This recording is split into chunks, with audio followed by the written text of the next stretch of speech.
Hello and welcome to the show. This is episode 150 of the Meet the Farmers podcast, and I'm your host, Ben Eagle.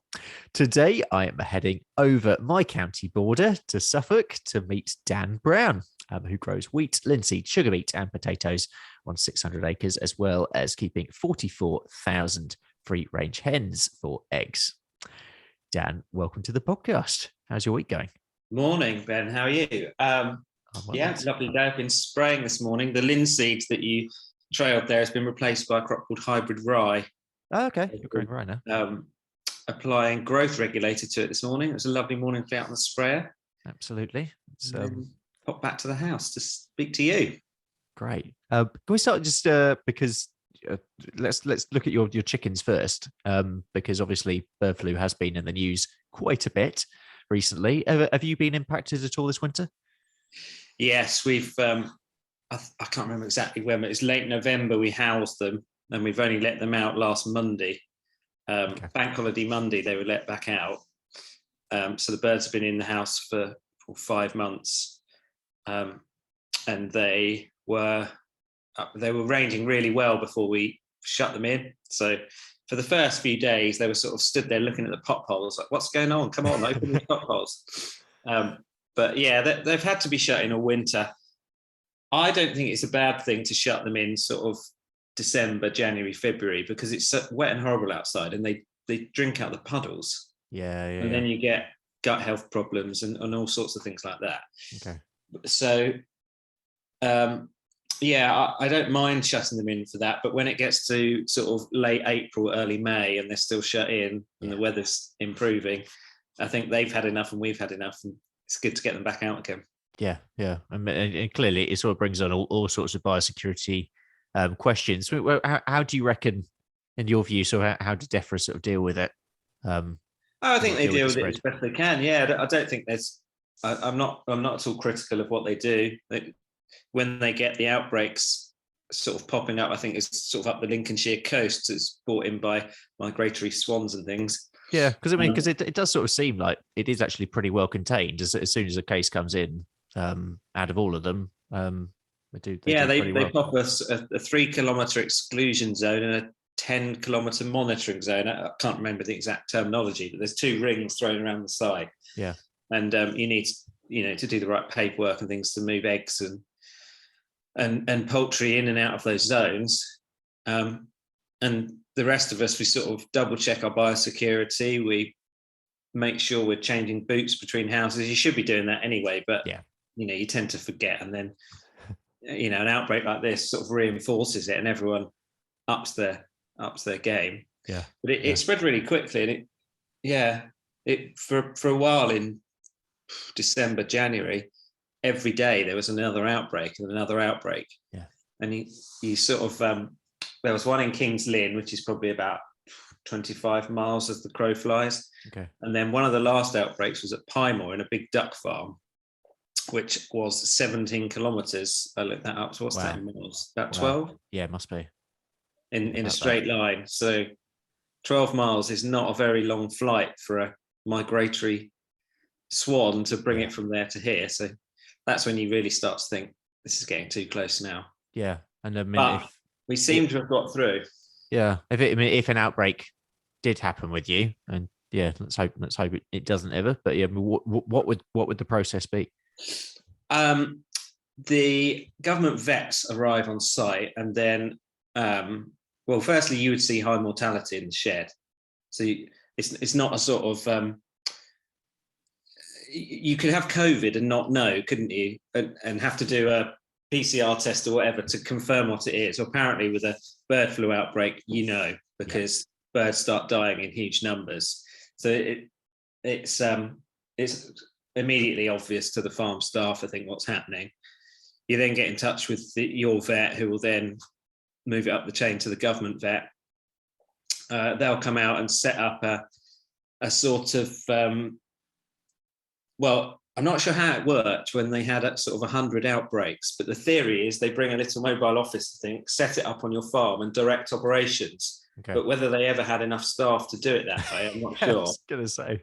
And then they come and slaughter the birds on site with some sort of mobile equipment that they can bring out, put the birds in and put them to sleep with a sort of anesthetic gas, and then everything gets processed and nothing goes into the food chain. It all has to be treated properly. It sounds awful, but then you have to wash your shed almost to an as new condition. Yeah. So between flocks, we get all the muck out, blow all the dust out, pressure wash the shed top to bottom. That probably takes, for 32,000 bird shed, that probably takes 3 or 4 men, 3 weeks. Wow. But for an AI outbreak, that isn't even nearly good enough. Yeah. You need to be stripping equipment down, washing it piece by piece, which is why the cost of it is so high and why you have to have such good insurance. Yeah. I'm quite glad you put it like that as well, because anyone who's not directly involved, it just paints a picture for just the massive impact it does have, and quite how important it is that we just try and avoid it at all costs. Yeah. I mean, having not had it, that's just the way the process has been described to me. Someone who's been through it would be a better place to say exactly what did happen. But and then of course you've got to find some pullets to restock your shed with, because you tend to book your pullets about 6 months in advance, maybe even a year in advance. You'll book the rearing space for the new birds to come to your farm at 16 weeks old. So if then AI derails your cycle, you then have to find, in our case, 44,000 birds from somewhere to restock your shed, which is probably not very easy. Yeah. So the headaches are endless, I think. Yeah. So you're on the Suffolk, Cambridgeshire border. Tell us about that part of the world. It's the edge of the fens. So the family farm is in West Suffolk at a place called Kenny Hill, or the area is Burnt Fen. Burnt Fen isn't a village, it's just a sort of area of farmland. Okay. There's about 300 acres there, 330, I think. And then about 4 years ago, I won a tender in my own right to take on a farm up the road in Cambridgeshire, called Bulldog Bridge Farm, owned by Cambridgeshire County Council. Because 300 acres wasn't really big enough as an arable farm. We had the chickens, obviously, but I sort of thought it'd be nice to see if I could sort of run a farm in my own right. And I didn't know that Cambridgeshire Council would go for it. I thought they'd probably say, we want to encourage new people into the industry, which is what they used to do with council farms. Yeah. How long have you got that tenancy for? Another year. So, 18 months is this harvest and next harvest. So it'll be October 23. It'll be up for renewal. And if they like me and we can agree a deal, then we'll renew for another 5 or 10 years. The initial term was 5 years, which sounds long, but it's not actually that long. I was going to say, five harvests goes very quickly. It does go very quickly, and you can't really. I mean, there's lots of things that sort of need doing. There's drainage that needs sorting out, and there's the house could do some work on it. Okay. But 5 years, you think, well, it's not really worth me doing it. If it's a 10-year term, you can sort of do that work because you'll get a lot of the payback yourself. Yeah. Before we talk a bit more about you, I just want to talk about Just Farmers. We've had quite a few Just Farmers actually on recently. Which has been good. And Anna Jones's brainchild, of course. And you got involved in the early days. Yeah. So what happened was there was a bird flu outbreak, and I can't remember if it's 2016 or 2017. And Ben Pike, the media guy at Befrepa, was looking for a farmer to talk to BBC Breakfast about it. And there was this late night WhatsApp conversation. It might have even been on the Farming Forum or somewhere, some kind of social media or Twitter or something. Will a farmer speak to BBC Breakfast in the morning? And I thought, I could, but then I thought of another couple of farmers who would be better at it. So I suggested them, I think. They couldn't or wouldn't do it. So about 10 o'clock at night, I got this phone call from a researcher saying, can you go on BBC Breakfast in the morning, come and talk to us? Well, I thought I was going to have to drive to Manchester or London or somewhere. But what actually happens is there's local radio studios have a little sort of camera booth to one side of them. Yep. So I had to drive to Cambridge at 6 a.m. Yeah. And they wanted me to talk to the Today Show first on Radio 4. Wow. Well, that's in at the deep end. It wasn't at the deep end. So my first ever media exposure was the Today Show on Radio 4. And I couldn't find the studios because BBC Radio Cambridgeshire used to be in the centre of Cambridge, and Google still thought it was in the centre of Cambridge. Oh, no. But they'd moved to this sort of business park in the outskirts. So I was in the middle of Cambridge looking for it. And they said, oh, no, it's not there, because I couldn't get hold of this research because they were so busy. It's not there. You'll just have to pull over in a lay-by and we will FaceTime call you. Yeah. So my first ever media exposure was on the Today Show in a lay-by in the middle of Cambridge, sat in my car in the dark at 6 a.m. talking to whoever it was on my phone, because apparently FaceTime is better quality than a phone call. Yeah. So we did that. And then I was on with the government chief vet, I remember. And later I saw a clip of video that they'd done. The government chief vet, he was in Brussels, and he was sat in a proper studio with all the shit around and all the lights and screens and stuff flashing. He was talking to the Today Show from there. I was doing it from the car, but that went okay. And then the researcher came back on the line and said, right, now can you find the studios? Because BBC Breakfast want to talk to you in sort of half an hour. Yeah. So we worked out where they were, and I drove across Cambridge. Not stressful at all. No. And then I got to the studios, and then the producer from the Radio Cambridgeshire breakfast show came out to meet me, all flustered, and was like, "Well, we're broadcasting the breakfast show at the moment, but I'll sit you in this room, and then listen to this earpiece, and when you hear them talk to you from Manchester, just do as they tell you." And then so that's what they did. Pitch black room with a sort of floodlight in your face. Yeah. And off went the producer back to push the buttons on the breakfast show. And I could hear in my ear what was going on, but I couldn't see anything. And then this producer came on, and then I spoke to, I can't remember what her name was. It's Dan Walker and can't remember what the other presenter's name was. Okay. But I spoke to them and answered the questions, but they could see me, because they were looking at a huge screen in the studio, but I couldn't see them. Yeah, nothing. I was just looking at this floodlight, and behind me on telly was King's College, Cambridge.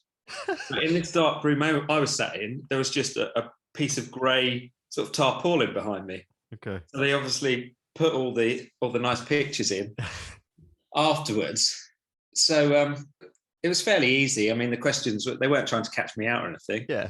They were gentle with me. And then this producer bustled back in and said, right, well, now Radio 5 wants to talk to you. So go to this room next door, and Nicky Campbell will come on the line. So then I went to the room next door, and he gave me the radio equipment and some more headphones. And then he said, there is an expenses form you can fill out on your way out, if you like. And disappeared back to his breakfast show. So then Nicky Campbell came on the line, and we had a nice chat. By then, that was my third interview, and I was kind of settling into it then. Okay. So who's next? So that was like the best chat we had. That's because I sort of got my bearings a bit. Anyway, so then Nicky Campbell disappeared off the line, and they come back on and say, thank you very much, off you go. So I went back out into the lobby. There was no one around. The expenses form wasn't there. I couldn't get in any further into the building because I could see them producing the radio show. Okay. But that was all locked. Yep. So there was no way. I just left the building, drove home for breakfast, and by breakfast time I was back at home. But it went everywhere. I was getting messages from people they'd heard me on Radio 1. It's amazing, isn't it? Yeah. Down in Cornwall. They're like, oh, you're on Radio 1 at lunchtime, or you're on BBC Cornwall. So obviously they sent all this footage out to people, because I didn't know how any of it worked. And they just sort of, then ITV rang me, and can you go on the lunchtime news? On the same day? On the same day, yeah. That was for ITV Anglia. Wow. So I sort of started with the biggest possible shows, and then over the next 2 or 3 days, it trickled down to like smaller and smaller. I think I did Channel 5, or, it got down to sort of... Talk about a crash course. Yeah, so that was my first media exposure. And in the end, that AI outbreak wasn't that bad. I think there were 3 or 4 farms. We had a shut-in for a while. Yep. And it just went away. But then I think Anna must have seen it or something like that, because she got in touch with me. Oh, she got in touch with you, right? Okay. I can't remember how it works. Yeah. Or was she heavily promoting it on social media? And then I saw it. But anyway, she saw my video clips and was like, yeah, you need to come along. This would be great to have you coming along.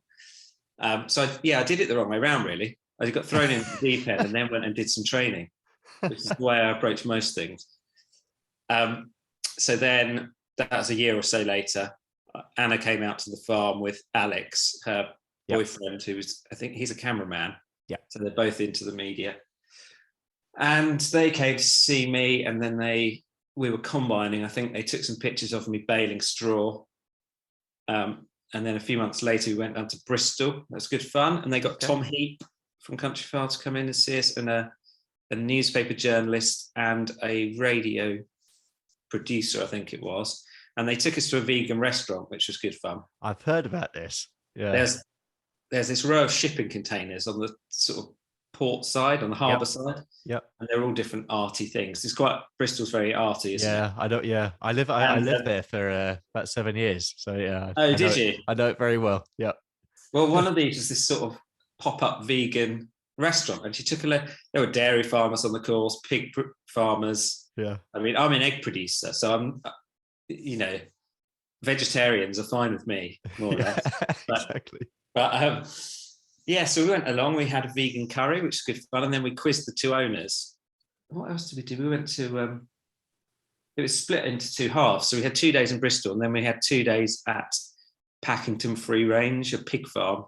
Okay. In the Midlands, where they taught you about making videos with gimbals and various equipment, which was good. I've never really done much with that. I think a lot of people, there's a big explosion in farmers having YouTube channels, aren't there? Yeah. And like Ollie Harrison and absolutely. I was going to say he was. But I've never sort of followed that up. But they showed you all the equipment that you need, the microphones that you should have. Yeah. I've seen a video you put on Eat Farm Now. Yes, so that was the start of COVID, when everyone suddenly had to homeschool. My brother got his mobile phone, and I think we gaffer taped it to a cane, or maybe he had a selfie stick, and we tried to take these sort of crane shots and make it look like we knew what we were doing. And that had a lot of views, actually. I think it had 100,000 or something. Yeah. Views. Oh, no. But it was well put together. I think it's about a 9-minute video, and it probably took us all day. This is the thing, isn't it? I'm sure you would get a lot quicker. Yeah. Because there was all these little clips, and then I had to put the clips on the computer and then go, well, that's not good enough. That's fine. And you're trying to tell a story as well, rather than just ramble for 9 minutes. Yeah. So you have to be quite disciplined with what goes in and what doesn't. Yeah. Yeah. What makes the cut. Yeah. So I haven't been tempted to sort of do a weekly or a daily video like that, but presumably you do get a lot quicker at editing. And yeah, I think so. But it is definitely still time consuming. There's a lot of I think people make it, like Ollie, make it look easy, but I don't think it's as easy as. I think behind the scenes it's very different. Yeah. What am I going to do today? What am I going to put on exactly. This week? Yeah, always coming up with new ideas. Yeah. Let's go back a bit. You grew up on a dairy farm. That's right. Yeah, that was, I assume, the family farm in Suffolk. Yeah, so I think in the 70s it was about 500 odd acres, of which some was rented. The family bought the farm in 1912. Okay. And they moved from sort of between Ely and Cambridge on the A10 there. And my great-grandfather bought this farm, and he had 3 sons and a daughter. And the 3 sons were farmers, but my dad's dad, he loved engineering more. So he did things like they didn't have mains electric, so he set up this system where he had a generator and some batteries. Yeah, a bit like now you have sort of grid storage. he set something up like that so he could charge the batteries up, and then he could run the farmhouse and the milking parlour for a bit at night. So that was his real love. So the Second World War came along, and the eldest two didn't have to go and fight because it was a reserved occupation. Yep. The third son did have to go. Okay. And I think most of the farm workers had to go. Wow. So my granddad had to go and fight. So he sort of got ahead of the game and volunteered in the RAF because I think he thought that would be an engineering thing. And he did end up as an aircraft fitter. Okay. So he was trained on Typhoons, which is a sort of like a Spitfire, but a later, more powerful version. Yep. And I think he was supposed to go over shortly after D-Day to establish an airfield, but then his orders got changed and he got sent to the Azores. What? Doing anti-submarine patrols. So I think he had a pretty good war, to be honest. Wow. There are stories you hear and stories you hear. That is quite a turn for the So he was sunning himself in the Azores, mending these anti-submarine aeroplanes. And then after the war, he knew that he didn't want to come back and be a farmer.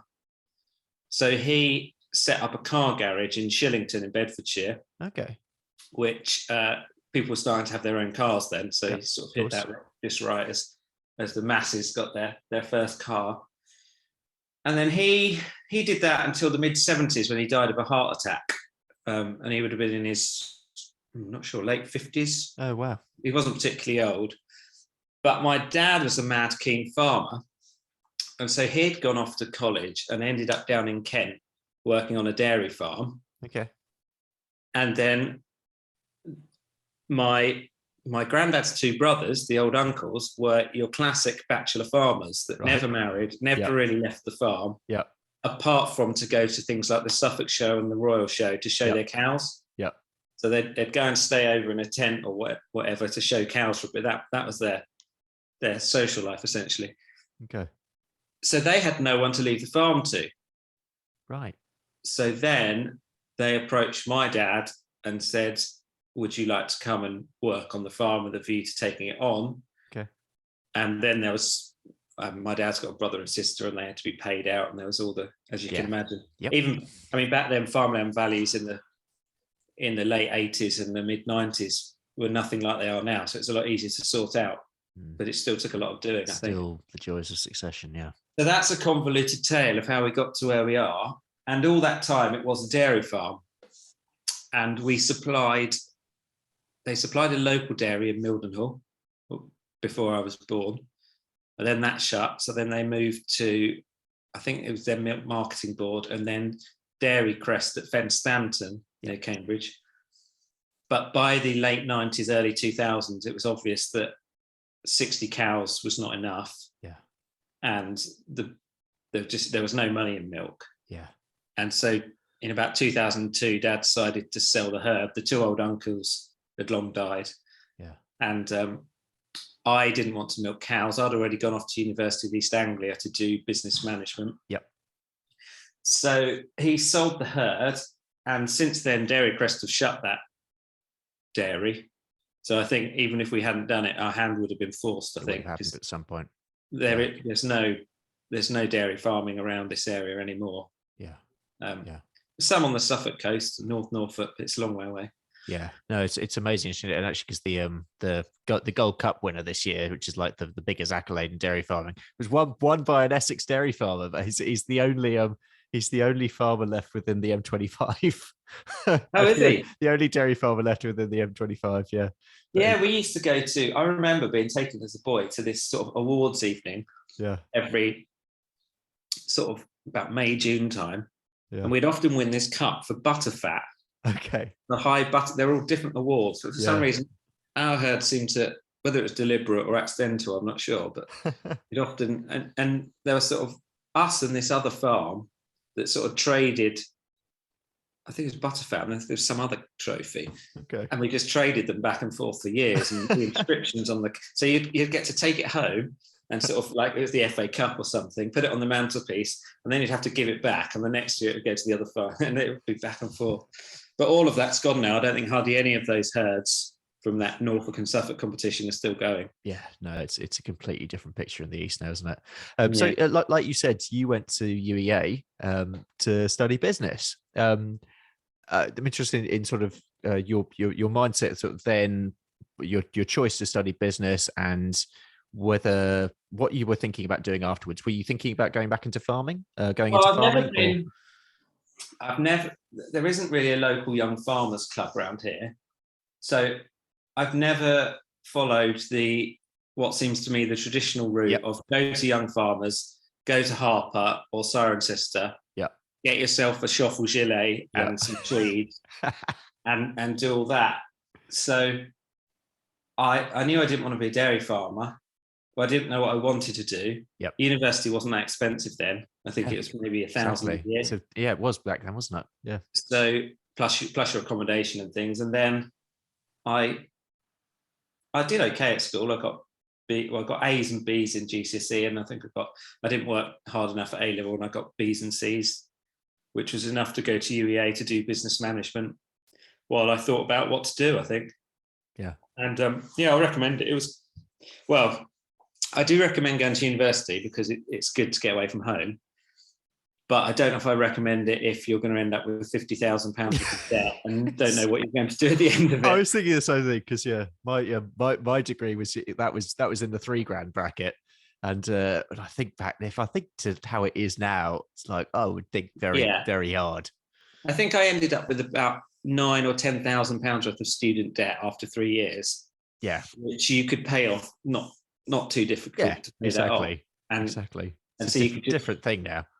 Yeah, and I may well have. I mean, a lot of I went to a 40th birthday party last weekend of a lot of my friends from that course. Yep. So we've all stayed in touch, and one of them works for Visa doing something. Who knows what he does, but he gets paid an awful lot more than I do. Yeah, it's one of those mysterious jobs where they earn a fortune. You have no idea what they do. He investigates new markets for Visa. Okay.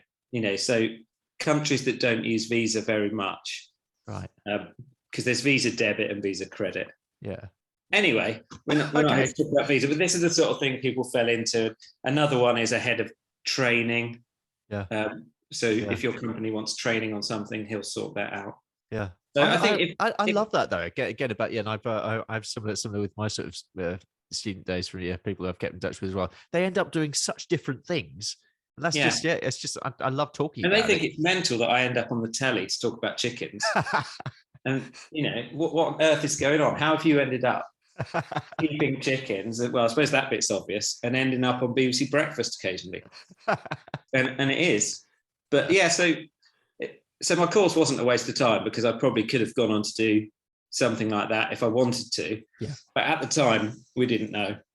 But when I was doing A-levels, I was doing A-levels business and economics, and you had to do a module where you took a business and you got all of the sort of financial information, and you did a case study on how to improve it, I think it was. Okay. And me and a friend did this, and you think, well, firstly, you need to find a business that you can get all the financial information for, which is not that easy. It's not. So in the back of that age, there was this company called John Bowler's Eggs, who would send you an information pack with all the cash flows to build a chicken shed, supply John Bowler's, and it was like a franchise, like a McDonald's franchise. Okay.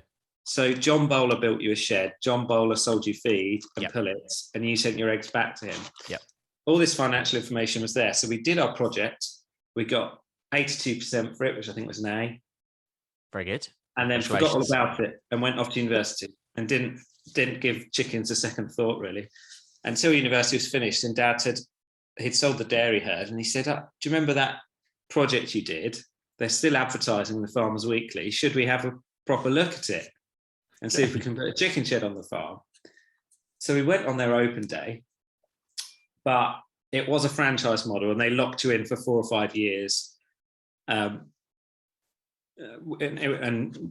our neighbour was keeping chickens, and she suggested going with a company called Dean's Countryside, who would advise you on how to build a chicken shed and then leave you to get on with it, which is more, we were already livestock farmers. We didn't really want too much interference. So we went with Dean's Countryside, which has now become Noble Foods. And we built a 12,000 bird chicken shed in 2004, which was about the average size then for free range. And then we supplied them for quite a long time, but they're a big corporate business. They bought goo puddings and lots of other things. And in about 2014, we were approached by a company called Bird Brothers near Swine's Head in Bedfordshire. And they basically tempted us to supply them with more money. So we went.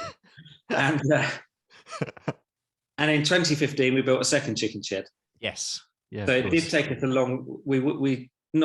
We didn't rush things. It took 11 years. Yeah, I was going to say, because I was quite intrigued at that. So what happened? What happened 11 years later? Between, well, I'm guessing it's quite a few years before it's in the planning and deciding to put this up. Well, some people seem to, at the time, they seemed to build a chicken shed sort of every other year. Yeah. People started going for it. But we had a load of redundant cow sheds from the dairy. Of course. We'd had a beef herd for a few years, but that had been wound down. So BKP, the pig company, were offering you sort of a deal where you converted cow sheds and put pigs in. Yep. So we did that from 2008 onwards. Right. Put all the plastic walling in, had 800 pigs, but you were sent piglets at sort of 7 kilos, you fattened them to 110, and it never really ventilated properly. There was always muck in the pens. Yeah. Because it wasn't a purpose-designed pig shed. Yeah. And after about 8 years of shoveling muck out every morning, we'd had enough. Yeah. And they were lovely when they were piglets. And actually, if you had a sick pig and took it out and put it in a sick pen, they stayed in the sick pen for the rest of the batch. So you'd have half a dozen of these sort of recovering pigs that you'd get to know, and that was really nice. But the 800 pigs in a big shed just squealing at each other. And then you have to load lorries on sort of 30 Celsius June days. Yeah. So you were thinking, chickens is better here. It's not for everyone. Let's put it like that. Let's say that. It's not for everyone, but lots of people love doing it, so it's fine. Yeah, but they do. Not everyone likes every job, do they? So which is important. Diversity is the spice of life. Yeah, and so we'd converted the shed fairly cheaply, and the equipment inside it could be sold on.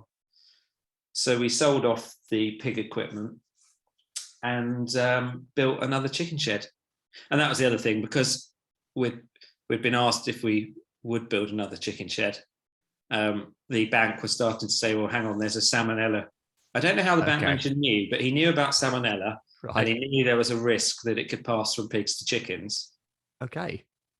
Which there is. So he's quite well informed. I have to say that is good. That is good bank manager knowledge. Yeah. I have to say. So he was sort of saying, what are you going to do to mitigate that risk? And he said, well, we're gonna get out of pigs and concentrate on chickens.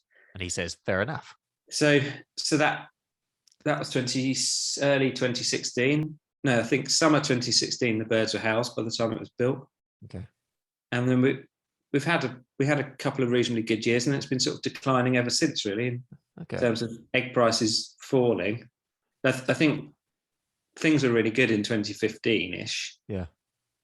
And lots of farmers built sheds. Yeah. I can't really point the finger because we did it as well. Yeah, I was going to say there was a glut around there, wasn't there? I mean, for anyone who is perhaps looking into this at the moment or is interested in putting up a shed, what advice would you give, having been through the whole process? Don't do it now, I'd say. Yeah, that was the main thing I was thinking. But we built ours in 2015, and all the prices were fixed in 2015, and then Brexit happened in summer 2016, and the cost of building the sheds went up 20%. Yeah, and then COVID happened. Yep. And the cost of building sheds has gone up again. So you're now paying sort of not quite double what it cost us to build. Blimey. So your finance costs are much higher, your feed costs are much higher, but the price of eggs, if anything, was a bit lower. Yeah. So yeah, it's not really viable at the moment. It may come right again because these things are cyclical. Yeah. I mean, just while we're talking about costs, obviously there's been quite a bit of activity on social media and in the media as well about cost of reduction in relation to the egg price. What's going on with all that at the moment? What's the latest? At the start of COVID, which was March 2020, feed prices started to sort of really climb. And that has only accelerated with the Russian-Ukraine war. So probably March 2020, you might have been paying around £250 a tonne for a sort of standard layers ration. Yeah. And now you would be around 400. Yeah. And I've seen quotes as high as £450 a tonne for some of the really high spec starter rations. Electricity has gone from, I think we were paying 12p a unit then, and our latest quote was mid-30s. Yeah, so that's tripled. Labour's gone up a bit. Vet bills and things keep rising. Finance is the same because that's a fixed thing for us, but for some people, interest rates are rising. So you've had, we were probably getting around 90p a dozen average for eggs, which was around break even in March 2020. But the costs have risen now to around £1.30 a dozen to produce, maybe £1.40 a dozen. Blimey. And the egg price has gone up, but only to around £1. It's gone up 10p. So we're still 30 to 40p short of where we need to be. And that's been the sort of bedrock of the BEFREPA campaign, is producers need 40p. And that only really gets you back to break even. Yeah. But it's been a thing that's been creeping up. A lot of us will have bought feed forwards. So you know how many tons of feed you want. You contract that for 12 months, say, or 6 months forwards. But all of those contracts are starting to finish now. I mean, not many people have bought forward through to this Christmas, for example. So everyone is starting to feel the feed price inflation. Yeah. You could pretend it wasn't happening for 6 months or 12 months because you're on an old price, but now everyone's going to these new prices. We've just renewed our electricity this month, so we were okay, but that's just taken a massive jump. So everyone now is feeling the pressure of these cost increases, and the retailers know that there were too many eggs around a year or two ago because too many of us have built sheds. The packing companies, the middlemen, had encouraged people to build sheds backed by the retailers. And the retailers know there's too many eggs around and they are exploiting it ruthlessly. And they've signed long-term deals for eggs. They're saying that they put out these sort of, you've probably seen these statements about how we're looking at how we can support the farmer. Oh, yeah. But it's our job to protect the consumer. And you think, well, you know how to support the farmer. You go to your computer and you change the price in the eggs, for the eggs that you pay, and you press the button and you start paying it. And that's the farmer's problem solved. He doesn't need anything else from you. He doesn't need you to hold his hand, or she. You just need to pay more. And then the consumer, yes, they are struggling and they are seeing their bills go up. But when the price of petrol went up, Tesco's didn't hold it down on the forecourt, did they, or Sainsbury's? They passed it on straight away. Yeah, and the nice little drop in duty. Oh, of course, we'll swallow that up as well. Thank you very much. Exactly, and now the price of crude oil has dropped and gas has dropped. They haven't reduced their fuel prices to match it. They're taking the profits now. So they make all these claims about protecting the consumer, which they don't really mean. I think they really mean we're protecting our shareholders, and we'll protect them for as long as we can until we run out of eggs, and then once they've run out of eggs, they'll probably do something about it. But we mill our own feed, so we can put all our own wheat into our mill. I was going to say you're producing most of your own, but obviously you're still buying in quite a few inputs. We're buying soya and soya oil and limestone and things. And I mean, soya oil, March 2020, that's about £550 a tonne. I was going to say, because it's now 1,600. So that's tripled. Because I know the South Americans have had, Brazilians especially, they've all had, there's been poor harvest down there. So it'd be interesting to see what happens to soil going up as well. And I think the Ukraine war has meant that no sunflowers are coming from Ukraine. Just mad. Which then means that soya oil is a replacement for sunflower oil in a lot of things. Yeah. And the other one, which again, I don't know how many people know about this, but is palm oil as well in Indonesia. That's been has been banned exports down there, which again is putting massive pressure on. And as same, the Canadians had a terrible rape harvest last summer as well. So it's So all that's again putting extra pressure on. It's and there's less oilseed rape grown because of the neonicotinoid ban, Yeah. isn't there? So it's a general perfect storm. So we can put our own wheat into the mill, which protects your cash flow. But the problem is, I still have to grow the wheat. We still have to pay the input cost for the wheat, and the fertilizer's gone up for next That's year. all going up as well, yeah. And you should be honest with yourself and say, look, this wheat that I'm milling this week, I would have sold that for £320 a ton if I was selling it this week. Yeah.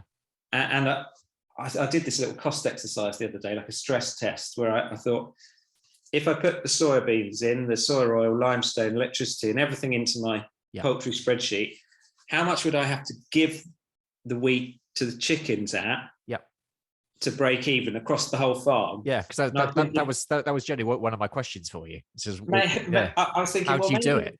Maybe the chickens could afford to pay £150 a ton for wheat. Yeah. And no, I got down to £80 a ton for the wheat, and it's the whole farm still wasn't breaking even. So yeah, the home milling is a good thing, but it isn't the answer to all of your problems. Yeah. Because you rob Peter to pay Paul. Yeah. And in the end, you run out of cash.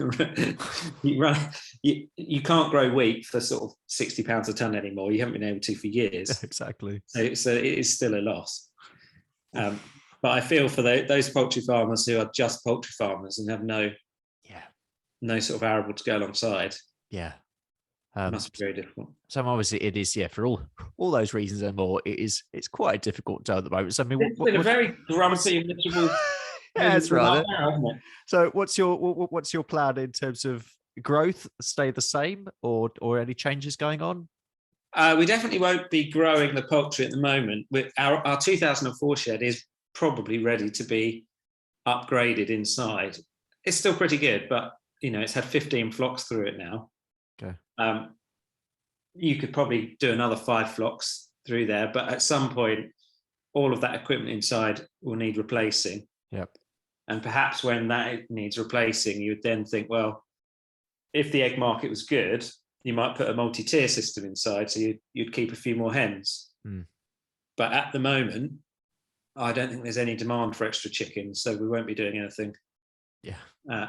We'll be making do amend with that shed, I think, and just patching it up every year. Yeah. Arable wise, I don't think we're where we are on the fens. We're surrounded by 2 huge companies. You've got a company called G's, who grow a lot of the lettuces for Tesco. G's Fresh, yeah. And you've got A.L. Lee and Sons, which is a big farming company that grows sort of 2,000 or 3,000 acres of potatoes. Yep. I think Lee's would be maybe 12,000 or 13,000 acres, and G's would be probably 25,000 acres on about 4 continents. They've got African farms and Spanish farms. So just across the road from where I'm talking to you, there's 500 acres, literally 40 meters from my kitchen. That went up for sale earlier this year, and that was bought by G's. And where I used to live at the home farm, the 200 acres came up for sale, again, 30 meters from my kitchen window, and that was bought by Lee's. So that, and they have land around Ely that they're building houses on and things. So it's the story you're seeing everywhere at the moment. It's fascinating what's happening undercover in the countryside, on a small scale locally, but when you look at it on a bigger picture, there's big change going on at the moment. And is it always the case that there'll be a few farms getting bigger and bigger, buying up the smaller ones? I think so. It's been interesting. So since 2005, we've lost about a fifth of farm units overall. 20% has gone. Along this road here, I farm 3 blocks of land. There's a 5-mile straight piece of road up to Little Port, where the Little Port roundabout is, which goes off to Downham Market. Yep. And I farm 3 blocks, which used to be 3 individual council farms. Okay. So they've been amalgamated and let to one tenant, in this case me, but Cambridgeshire Council owns them. So they won't be sold unless there's a change of policy to the 2 big farms. But other than that, all the little family farms along that 5-mile road, there's one left, apart from me, the council farmer, and then there's one chap who owns a few hundred acres. All of the rest of it, which is thousands of acres going back either side of the road, is owned by 2 farms, and they've just bought everything. Yeah. And they're really good farm. The really annoying thing is everything they farm looks great. Yeah. And they do a great job. Do. They must have a massive appetite for hard work, because they're out there all hours with huge kit, growing thousands of acres of potatoes, green beans, celery, lettuces. What else do they grow between them? You name it, they'll grow it. Onions. I don't think there's much opportunity for growth on the arable side. But then, if you'd asked me 3 years ago, would we have expanded from our 300-acre home farm to taking on this other farm? I'd have said probably not. Yep. You just never know what will pop up. Do you? Never know what's around the corner. And so one last question: transition and moving away from BPS. How's all that impacting on you? Well, that's sort of one reason we went into milling our own chicken feed, because we're then not paying the transport off the farm and the transport back. So the wheat we were selling to a mill and the chicken feed we were buying back, the transport both ways is now coming into our business. So we've driven as much cost as we can out of keeping chickens, I think. In terms of arable, a few years ago, we bought a Claydon strip till drill. Okay. So we plough far less. We still have to, we grow sugar beet ourselves, and then potatoes. I have a joint venture with a neighbour on some, and some other land is rented out to a grower. They still need to plough for their potatoes at the moment, although one of those growers has now stopped ploughing. So I think we're all trying to find ways to grow things with less and for less. We've since gone from the strip till on the Claydon to a 0-till kit on it, which has saved even more fuel. Although I have got a couple of fields this year that should have been subsoiled. It's a steep learning curve when you try and do that. That's what everyone says. There's a couple of fields which have laid too wet all winter, and they really needed subsoiling. But I sort of thought we could get away with it, and we didn't. Yeah. Learning curve. So it's a steep learning curve. But as fast as we've driven those costs out, I think the price of diesel's gone up. So it's a good job we were doing it. Yeah. We haven't gone in for any environmental schemes really, because they don't seem to pay that well. And when you're in an area where you can grow potatoes and sugar beet, sugar beet doesn't pay brilliantly, but British Sugar do seem to be working on paying more for that. Okay. And we do need we need sort of 1,300 tons a year of wheat for the chickens. Yeah. And so if we put 20% of our land into an environmental scheme, we would then have to buy that in, because we only grow about 1,100 to 1,200 tons ourselves, maybe a bit more. In a good year, it'd be more, but in a bad year, it'd be less. So we don't really want to cut our output and then have to buy too many cereals in, really. Yeah. It's one of those things, you see on Twitter, a lot of people have got a lot of ideas about dealing with BPS. But I don't know if anyone exactly knows what to do. That's what we've done, but there's still a few years to go. Could well be wrong. Yeah, it's just like a drip at the moment. Yeah. Let's start to wrap this up. We always finish the show with the same 2 questions, which I'm going to ask you now. The first is, if you have a message for the public, any message, what would it be? The message to the public would be, I think there's been really good engagement actually over the last few years with farmers, and people see you doing media stuff and they always tell you how much they enjoyed it, and they ask lots of questions. I think they are interested. Yeah. So the message to the public would be, we're not trying to poison you. We are trying to grow the best food and produce the best crops that we can. Prices are going to have to go up, unfortunately, but if they go up a small amount now, I think pork and eggs will keep coming. If the retailers don't put the prices up now, we'll end up with big supply shortages, and then the prices will go up a lot more. Yeah. So it's not much fun, but I think if you could hassle your retailers to pay cost of production now, it will be cheaper in the long run. And finally, a message for your fellow farmers. Try and let the public onto your farms. It's not very easy when you're a chicken farmer because of biosecurity and bird flu lockdowns.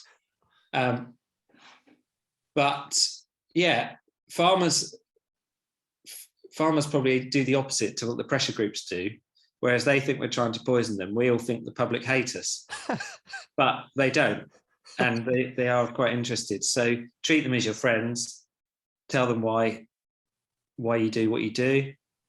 And so our chicken sheds are large. We've got 44,000 birds in 3 sheds, and they're free range, and it's large scale free range. Yep. But if you bring, and I've had sort of a vegan come over, and if you bring people and show them it, they're taken aback by the scale of it. But when you explain why it works like this, that they can go outside every day, that, I mean, we've got a flock at the moment that's 74 weeks old and it's still got all its feathers. Well, if sometimes you have them, they lose all their feathers. But a good sign that the bird is happy is that it's well feathered. Yep. So if you can sort of talk them through it and explain, look, it's pretty easy to tell with chickens. It is quite easy to tell. And, we eat, what is it, 30 million eggs a day in the UK? Yeah.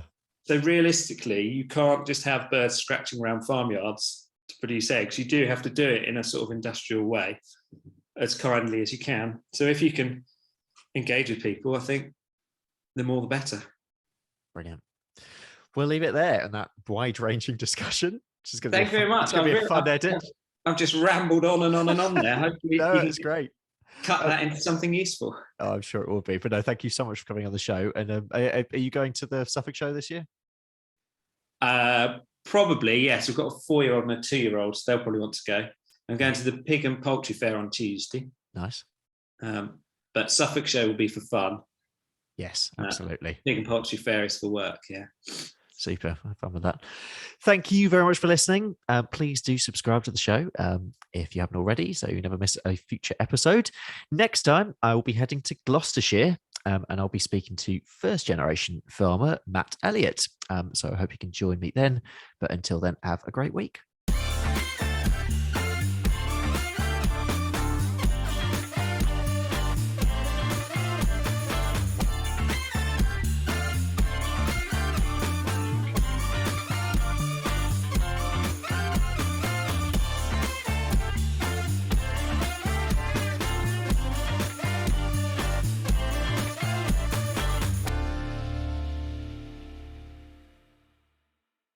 And we had a call from I'm a Celebrity, get me out of here, for some meat. Okay. And I got a legitimate excuse to go to Wales. I was desperate for the police to stop me because I knew full well that I could stand there and say, I'm here, I've got this, I've got a reason for being here. And, brilliant. Have fun and adventures. You got to tell me a little bit more about that story. How on earth do you end up getting a contract for I'm a Celebrity?